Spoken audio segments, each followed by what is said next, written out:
Firewatch é um jogo meio estranho. Você vê Julia, ela tem a sua idade, cerca de 20 anos, rindo com professores e alunos bem vestidos da Universidade de Boulder. Você se aproxima. Você é linda, você diz pra ela. Você é lindo, ela diz de volta. Faz um tempo que esse jogo tava grudado na minha cabeça desde a primeira vez que eu joguei ele. Pelo menos uma vez por ano eu volto pra poder jogar ele de novo, pra poder reexperienciar o que ele foi. Porque ele tem um impacto muito importante na minha vida e ele serve como uma espécie de lição. Você encontra ela chorando na escada. Uma lição que é difícil. Ela brigou com um colega por ter pego alguns livros importantes pra pesquisa dela. Ela não lembrava de ter emprestado. Mas que eu acho importante de você se ter, às vezes. Vocês namoram por um ano. Ela te deixa completamente maluco. É ótimo. Alguns dias você tem a Julia que te chama de estúpido e seus filhos não nascidos de idiota. No outro você tem uma completa estranha. A vida é boa. Após vários testes e visitas ao médico, eles temem que a Julia está sofrendo de um início de demência precoce. Ela tem 41 anos. Julia piora. Ela não consegue nem lembrar das coisas na sua aula. Sua pesquisa está um caos. Ela tá devastada. E você também. Você decide que vai cuidar de Julia. É impossível. Os pais de Julia pegam o próximo voo da Austrália e eles não acreditam no estado que tá a tua casa. Falaram que a Julia vai voltar com eles. Você promete que vai visitar ela. Algumas semanas se passam e você vê no jornal um anúncio de emprego de guarda florestal que você aceita.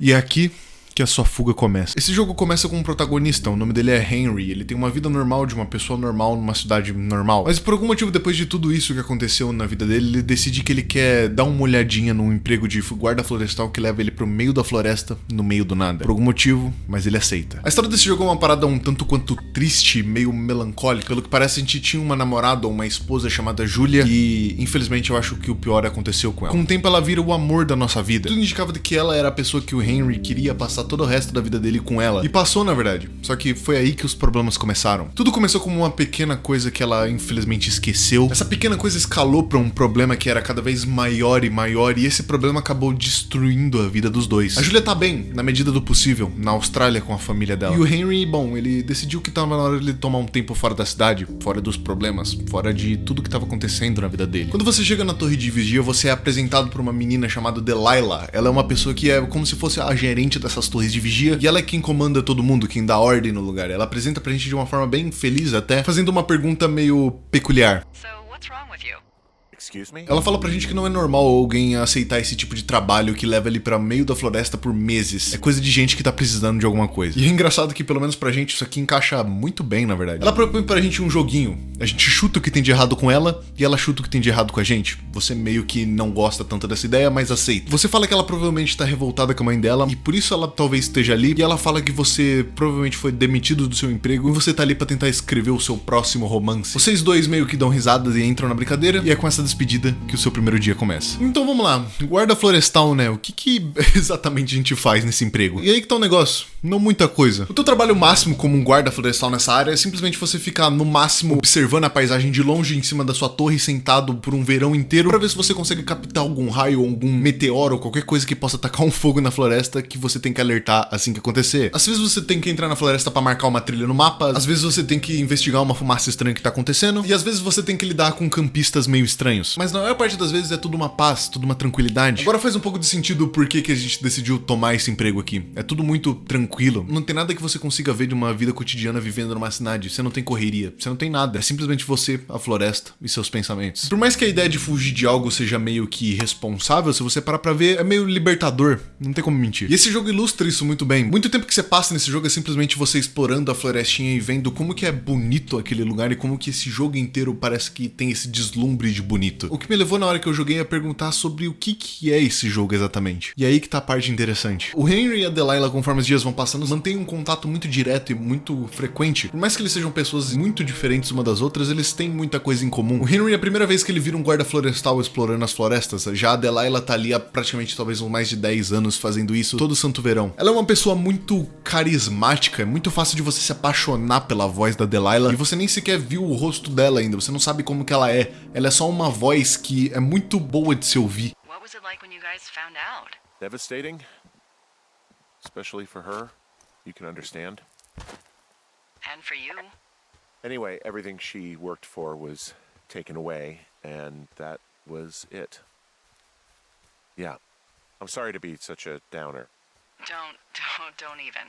I'm happy to listen. Conforme o tempo vai passando, ela acaba te contando um pouco sobre a vida dela também. Assim como você também conta bastante da sua vida pra ela. Você conta pra ela o estado que a Julia tá e ela pergunta o porquê que você tá fazendo aqui se você tem alguém que te espera. E isso é uma boa pergunta, mas o Henry sempre fala que não importa, porque ela nem sabe quem que o Henry é mais e você só deixou ela lá porque ela tá segura e porque você precisa de um tempo pra você. E uma coisa que acaba acontecendo sempre que eles conversam sobre esse tipo de coisa meio pesada da vida dos dois é que a Delilah sempre tenta muito hypar a ideia dele voltar a falar com a Julia de novo, coisa que não faz muito sentido mais pro Henry, mas ela tenta muito fazer acontecer. Isso é uma coisa muito horrível de você parar pra pensar, você perdeu uma pessoa desse jeito, porque você perdeu essa pessoa, mas você não perdeu ela ao mesmo tempo. Você tá tentando lutar com uma espécie de luto, só que essa pessoa ainda tá ali. Ela só é uma pessoa completamente diferente de quem ela era e quem você conviveu durante 20 anos. Como que você se sentiria nessa situação? Comenta aí embaixo se você quiser. A Delilah, alguns dias depois que a gente conta um pouco mais sobre como que é a nossa vida com a Julia, ela fala sobre a vida dela e o porquê que ela decidiu simplesmente dedicar a sua vida a esse tipo de trabalho. Ela tinha um namorado há uns 10 anos atrás. Esse namorado era uma pessoa que era muito amável com ela, uma pessoa que ela gostava muito e que ela tinha muito carinho. Só que ela era uma pessoa que não tinha muito como expressar esse carinho porque ela era muito focada em fazer o que ela queria fazer. Ela tava sempre pensando em subir de carreira, em tentar fazer o máximo pra tentar subir e logo ter uma vida estável e saudável. E ela ficou tão vidrada nisso que em alguns momentos onde ele precisou, ela não tava lá por ele. E um dia que o irmão dela morreu em um acidente muito trágico na fábrica que ele trabalhava, ela disse pra ele que ela não ia poder comparecer ao enterro do irmão dele e perguntou se tava tudo bem. Ele falou que sim, que tava tudo bem sim, mas acabou que algumas semanas depois eles terminaram. Ela nunca chegou a contar isso pra ninguém. Ela falou pra família dela que o cara traiu ela e é por isso ela terminou. E ela sentiu meio que vergonha de falar pra família dela o jeito que terminou de verdade aquilo ali. Mesmo que seja coisa de, sei lá, 10 anos atrás que isso aconteceu, ela entrou como um programa de guarda florestal e meio que nunca saiu dali. I've just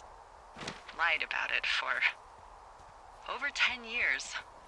And, for some reason, I wanted you to know.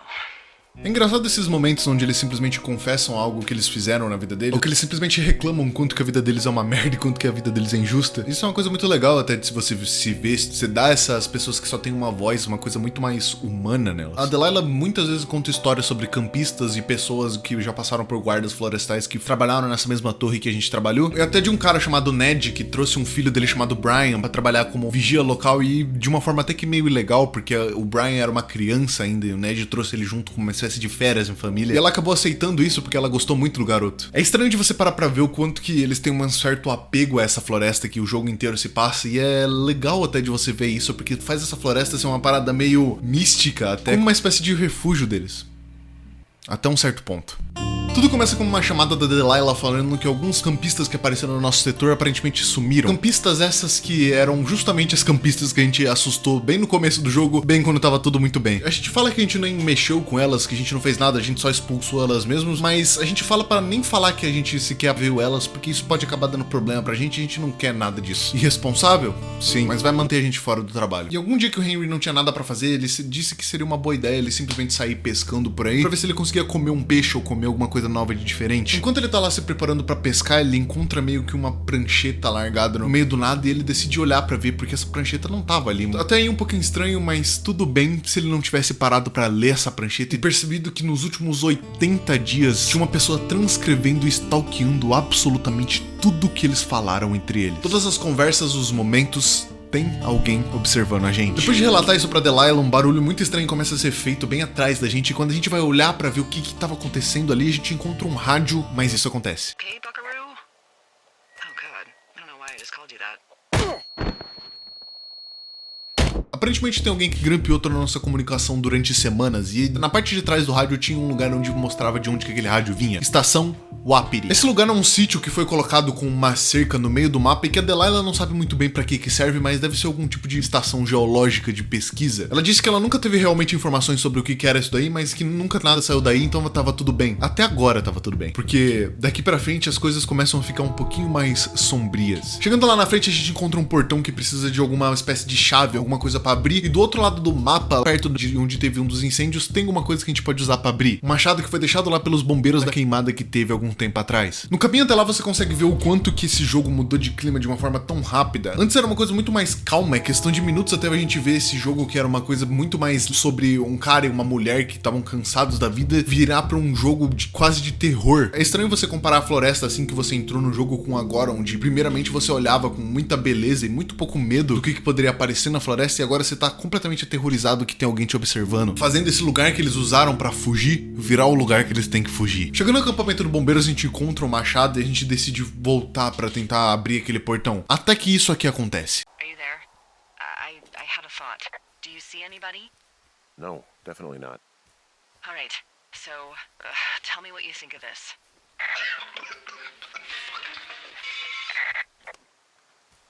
Did you just cough? No. Did you just cough? No. Oh, fuck. Fuck. Nossos próximos dias aqui são momentos onde a gente só fica meio que trancado na nossa sala sem fazer absolutamente nada, com medo de qualquer coisa que tenha ao nosso redor. Preso dentro dessa caixa aqui que virou quase como uma prisão. Uma hora a Delilah e o Henry encontram outra forma de você se comunicar, trocando de rádio. Fazendo assim, eles finalmente têm uma forma meio privada de se conversar e, é claro, eles estão desesperados. Num dia você tem a sua floresta normal pra você cuidar com pouco trabalho e muita paz, e na outra você tem que cuidar de você mesmo, porque é capaz do que esteja lá fora querer te pegar e você não vai conseguir sobreviver nesse lugar que não tem ninguém. A primeira teoria da Delilah sobre o que tá acontecendo depois que tudo isso meio que começou a acontecer é que assim que aquelas campistas fugiram, a polícia meio que tá tentando investigar isso da forma dela, sem realmente precisar interrogar a gente, como se a gente fosse suspeito. Isso explicaria muito bem o porquê que teria uma instalação no meio da floresta que a Delilah não sabe o porquê que existe. Talvez ele esteja usando aquilo lá como base de operação. E falando nessa instalação, na verdade, quando a gente chega lá, a gente descobre que tem antenas, equipamentos inteiros de vigilância e comunicação, com papéis de milhares de transcrições de toda a nossa conversa que a gente teve por semanas. E é nesse momento que a Delilah surta. They are. How do they even know who he is? How the hell does this... I'm so sick of letting these people do this to us. We should just burn the place down. E é claro, eu não vou fazer isso. A gente tá no meio de uma floresta. O que você acha que aconteceria se a gente tentasse tacar fogo nela? Ia pegar fogo na floresta inteira e a gente ia ser preso por incêndio florestal. Saindo dali depois de pegar um interceptador de ondas que estavam bem ali no lugar que a gente tava, a gente foge dali o mais rápido possível só pra dar de cara com essa cena aqui. Alguém atirou fogo no lugar da pesquisa. Isso não foi nem eu nem a Delilah. Quem fez isso? Aquele interceptador de ondas começou a apitar. Indo atrás dele, a gente tá de frente com um apito e uma mochila com uma chave escrito Caverna 452. Essa caverna é uma caverna que tem perto da nossa torre, uma caverna que era muito usada pelo Brian e pelo Ned Goodwin, aquele pai e filho que veio pela floresta ilegalmente uns anos atrás. Tem algo que essa pessoa quer com a gente que tá no fundo daquela caverna e talvez a gente tenha que entrar lá pra ver. Só que enquanto a gente tava conversando com a Delilah e voltando pra nossa torre de vigia, ela fala isso aqui. I'm not in my tower. I am looking at a man standing in your lookout. And it's not you? It is not me. Oh my god, go. Isso aqui tá ficando assustador. A pessoa que tava no topo da torre deixou uma mensagem pra gente dentro de uma fita de gravador. Ouvindo a mensagem que ele deixou pra gente, a gente consegue perceber claramente que isso é algum tipo de gravação de proximidade que ele fez enquanto a gente tava falando na hora das tendas. E a gravação faz parecer que foi a gente que tacou fogo na tenda. Fudeu muito. No dia seguinte a gente acorda com a Delilah gritando com a gente, falando que por algum motivo um tal de Henry de Two Forks ligou pra um outro vigia e falou que a Delilah sabe o que aconteceu com o fogo que aconteceu aqueles dias atrás.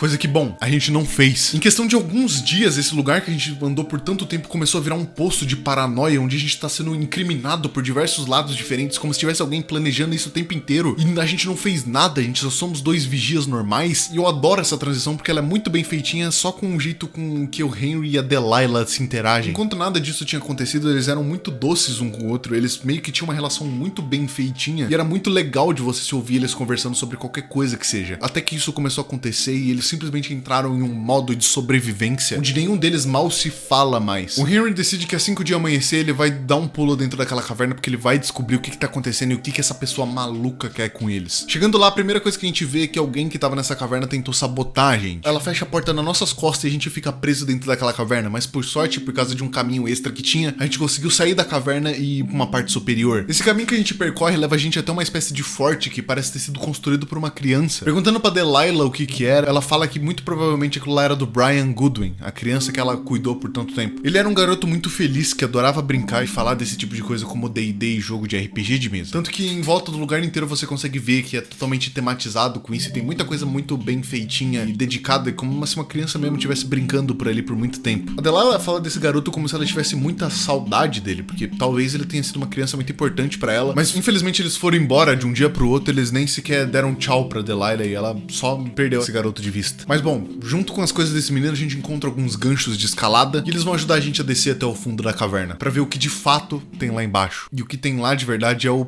próprio Brian. No fundo da caverna a gente encontra um garoto morto no chão. E esse é o garoto que a Delilah disse que sentia muita falta porque ele aparentemente tinha sumido de um dia pro outro e nem o Brian nem o Ned deram satisfação. É uma cena meio horrível de você pensar que durante todo o tempo que você teve por aí, esse garoto teve largado no fundo dessa ravina por tanto tempo, intocado, por nada. Contar isso depois pra Delilah é pior ainda porque ela fica completamente desolada e triste com o fato de que esse garoto só tá morto no fundo dessa ravina porque foi ela que deixou ele continuar ali, ao invés de simplesmente alertar as autoridades e fazer o garoto sair dali. Se ela tivesse simplesmente reportado isso e acabado com o verão deles, nada disso teria acontecido. E por mais que ela nunca quis que nada disso tivesse acontecido de verdade, que ela não tentou nada disso, é meio difícil de falar ao contrário disso pra ela, porque é verdade. E isso é meio horrível. Agora, por que a gente foi levado até ali? Com o último dia chegando, aquele incêndio que já aconteceu ali um tempo atrás se tornou perigoso demais e eles decidiram que tava na hora de você fazer uma evacuação de emergência. A Delilah pede pra gente ir até a torre dela, que lá é onde vai acontecer a evacuação e que você tem que ir pra lá antes do helicóptero saia de vez. E é assim que você recebe outra onda interceptada naquele interceptador de ondas que você teve. Ela fala pra você que se você quiser pode ir atrás pra ver o que é, mas ela nem sequer se importa mais com isso. E aqui nesse último dia, fazendo essa caminhada até essa interceptação de onda, a gente consegue ver o quão ferrado tá o ambiente à nossa volta. Tudo tá um completo caos com fumaça e tudo que você pode imaginar. Esse nosso lugar que era uma paz se tornou um inferno real e completo e a gente tem que sair daqui de uma vez por todas. É até meio triste de fazer isso. Mas essa caminhada meio desoladora até a nossa mensagem que a gente tá indo atrás pela última vez faz a gente voltar naquela pergunta há muito tempo atrás que eu fiz sobre o que é esse jogo exatamente. Tudo que a gente fez aqui durante umas 4, 5 horas que eu tive jogando isso foi simplesmente andar por aí, tentar desvendar um mistério de uma paranoia estranha que começou a ter e observar paisagens lindas que davam muita paz pra gente. E agora, depois de tudo isso que a gente encontrou, parece que só nada mais faz sentido, que foda-se tudo isso que aconteceu, porque a gente vai embora daqui de uma vez e nada disso vai existir mais. E é exatamente isso. Durante o jogo inteiro a gente tem essa visão de que esse lugar que a gente tá passando, essa floresta, é como se fosse um abrigo pra gente. Algum lugar que a gente vai pra limpar a nossa mente e parar de se preocupar com qualquer coisa que esteja no nosso mundo afora, porque foda-se, nada mais importa depois que a gente tá ali dentro. As vidas de todo mundo que tá nesse lugar, por mais diferentes que elas sejam, elas todas estão conectadas por uma parada. Ninguém mais aguenta a própria vida deles. O Henry deu tudo de si em um relacionamento dele que durou e foi perfeito por mais de 20 anos seguidos, com uma mulher que ele amou com todas as forças dele, e ele assistiu a mente dessa mulher que ele amou por tanto tempo se deteriorando na frente dele, e ele não pôde fazer nada pra parar isso. A Delilah, por mais que a gente não tenha certeza muito do que acontece na vida dela e o porquê que ela tava ali por tanto tempo, a gente sabe que ela tem muito problema com a família dela e parece que nunca superou de vez um relacionamento que ela teve há muito tempo atrás, que ela foi uma completa cuzona, que ela se sente culpada até hoje. Só que agora, com essa informação de que a gente tinha um garoto que era muito prodígio e muito feliz, que terminou morto no fundo de uma caverna, talvez esse lugar que era um refúgio pra ela, que foi há mais de 10 anos, não seja muito mais. E pra comprovar o quanto que essa floresta serviu como uma espécie de refúgio pra todo mundo que apareceu por aqui, nada mais do que encontrar o próprio pai do garoto. Assim que a gente encontra a fonte do sinal que tava aparecendo pra gente, a gente encontra uma fita com um gravador de novo pra gente escutar, e dessa vez a gente ouve pela primeira vez a voz do Ned Goodwin, o pai do Brian, junto com o lugar onde ele teve esse tempo inteiro. Ele fala que ele teve nesse lugar desde que ele perdeu o filho dele, que ele só manteve o olho na gente e só fez o que ele fez porque a gente esbarrou com ele algum dia na floresta e ele não queria correr o risco de perder o que ele tinha conseguido ficar aqui por tanto tempo. Ele se acomodou, se arrumou, fez desse lugar que é a sombra de um filho morto dele, a casa dele, pra ele poder viver o resto da vida dele com a culpa do que ele fez. E a gente sabe muito bem o porquê que ele fez isso. Porque aqui não ia ter problema nenhum. Ele fala pra gente que não foi ele que matou o filho dele, que foi um acidente. Ele tava ensinando ele a como colocar uma âncora de escalada numa pedra e aparentemente o filho dele não tinha aprendido direito e a âncora acabou cedendo. Só que na hora de finalmente voltar e lidar com as consequências de ter perdido o filho dele no acidente, ele simplesmente não viu o porquê fazer isso. Ele não viu o motivo do porquê que ele voltaria pra poder só lidar com a perda de um filho dele. E foi por isso que ele teve aí o tempo inteiro. Charada descoberta. Um tanto quanto trágico, mas descoberta. O fim desse jogo é uma coisa um tanto quanto frustrante, bem e mal. A gente fica alimentando uma imagem do que é a Delilah o jogo inteiro, só ouvindo a voz dela e ouvindo quão carismática ela é. E no fim, ela vai embora na nossa frente. A gente nunca chega a ver o rosto da Delilah. É frustrante. pra caralho, é muito frustrante, mas eu amo isso nesse jogo. Esse final é um negócio que é muito amargo, um amargor de quero mais, um amargor de não fiz o máximo que eu poderia ter feito, não fiz mais disso. No fim dessa vida de vigia, a vida real vai continuar de qualquer jeito. Todos os problemas que o Henry vem fugindo esse tempo inteiro vão voltar na sombra dele e ele vai ter que lidar com isso de novo, assim como a Delilah, assim como o Ned, se ele quiser voltar. É por isso que o Ned nunca voltou embora. Assim como a Delilah, que disse que não quer voltar pra ser vigia aqui, não sabendo que tinha um garoto que tá morto no fundo de uma ravina e que a culpa disso é parcialmente dela. Assim que você chega na torre da Delilah e você entra e vai comunicar ela com o rádio, você conversa um pouco com ela sobre o que vocês vão fazer daqui pra frente, uma vez que não dá mais pra voltar aqui. Por mais que esse jogo não é uma coisa mais animada no mundo, não tem muita mecânica, na verdade ele é só uma conversa inteira e um simulador de você andar, eu consigo apreciar muito bem como ele simplesmente detona em todas as partes que ele tenta aparecer, seja fazendo a voz dos personagens, seja contando essa história. Eu amo pensar que esse jogo é sobre problemas da sua vida e como pessoas adultas, incluindo todo mundo aqui, já tentou fugir de alguma coisa simplesmente pra não precisar lidar com ela. Tipo, sério, se você parar pra ver até a porra do cara que deixou o filho dele morrer numa caverna, preferiu abandonar toda a vida em uma civilização pra poder viver sozinho numa floresta, pra nunca ter que lidar com ter que olhar nos olhos da esposa dele e falar que ele deixou o filho dela morrer, com a família dele achando que ele é um assassino, com a polícia investigando ele, com o choro da mulher dele, o Henry simplesmente não querendo lidar com o fato de que ele perdeu a mulher dele pra sempre, provavelmente que ele vai ter que recomeçar isso do zero, ou nem fazer isso, porque não é também assim que funciona, mas um dia você vai ter que voltar e bater de frente com algo que te assombrou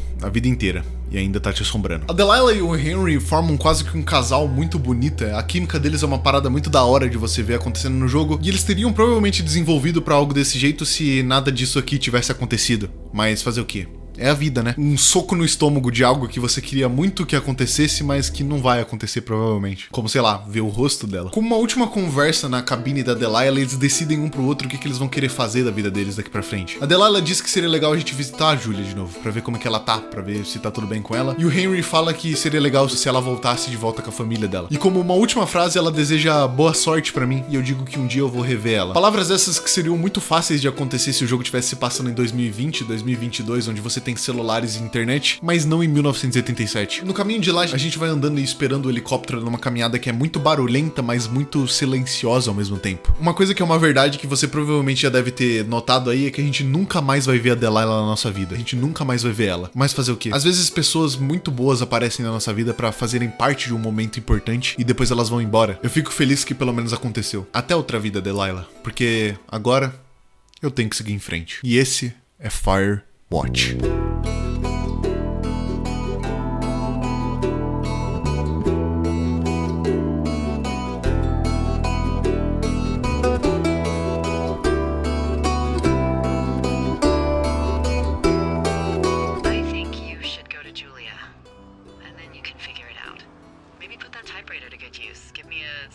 Accent or something if you write about this. Yeah. You gotta go see her.